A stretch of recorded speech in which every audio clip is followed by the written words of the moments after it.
Iran, the bully of the Middle East, must now make peace.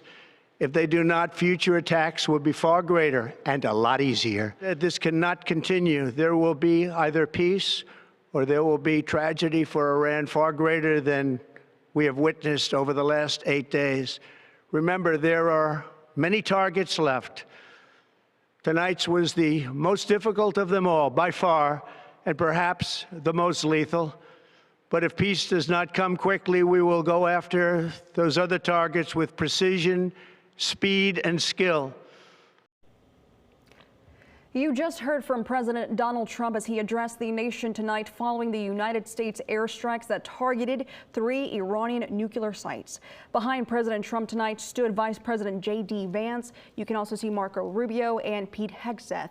Trump says Iran's key nuclear sites have been completely and fully obliterated by these strikes. The president goes on to say that Iran, as you heard, is, quote, the bully of the Middle East and that they need to make peace. Trump thanked the American military, saying no military could do what we did tonight. He also thanked Prime Minister Benjamin Netanyahu and the Israeli military for their support. AP reporting this marks the 9th day of conflict between Israel and Iran, and now for the first time the United States is directly involved. According to Israeli officials, their military campaign is focused on stopping Iran from developing nuclear weapons. Israel's top general says they are preparing for a prolonged campaign against Iran.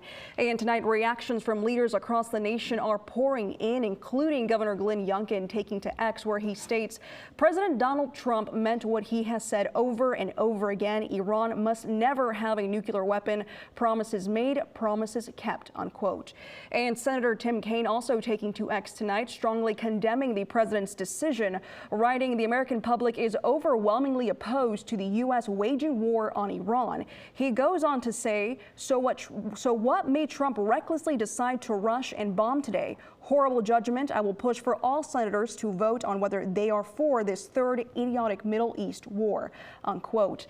Now, also this evening, we spoke to political commentator Dr. Eric Claville, a professor with Norfolk State University, reminding us that only Congress has the power to declare a war in the Middle East. I will say this, only Congress can declare war. However, Congress hasn't done that since World War II. However, we have fought many, many battles across the world since that time period with the war powers, with the executive powers that we've given our president. So I would say very clearly that we are now at war with the Middle East. The professor also tells Wavy 10 tonight that the United States being involved in the bombing puts the U.S. squarely in the middle of the conflict. He says this will impact Naval Station Norfolk drastically. Well, with us being the largest naval base in the world, that means that we will play a very important part in this conflict. Of course, it's been announced that the U.S. Gerald R. Ford will be deployed to the Middle East and be a part of this operation. I know the president is hoping that it will bring peace, but now we have to wait for the response from the other side.